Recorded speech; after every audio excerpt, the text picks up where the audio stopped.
Un chant venu du fond des temps résonne au cœur du Louvre-Lens. L'hymne d'Ugarit, le plus ancien connu au monde. Gravé au XIIIe siècle avant Jésus-Christ sur cette tablette, il nous parvient comme un témoignage exceptionnel. C'est exceptionnel parce que ce texte a le grand avantage d'être complet. Donc on a vraiment le texte du hymne, les indications musicales et la combinaison de deux a permis de reconstituer cette mélodie.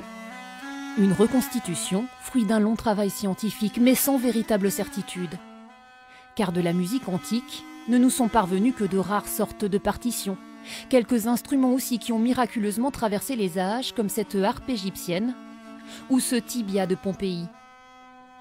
Mais impossible le plus souvent d'imaginer les mélodies qu'ils permettaient d'interpréter. L'intérêt pour nous, c'est de comprendre l'artisanat antique. Et pour comprendre cet artisanat antique, l'étude de la facture instrumentale permet au moins d'avoir une idée des sons que pouvaient produire ces instruments de musique. Et c'est ce qu'on fait aujourd'hui grâce aux nouvelles technologies. Mais bien au-delà du son, il y a l'image. Ces représentations riches et nombreuses d'une musique omniprésente, de l'Égypte à la Rome antique, de la Grèce à l'Orient. C'est même une voie d'entrée essentielle pour comprendre ces civilisations antiques puisqu'elle intervient dans tous les domaines de la société, que ce soit bien entendu pour vénérer les dieux, mais aussi dans le cadre des naissances, des mariages, pour accompagner la mort.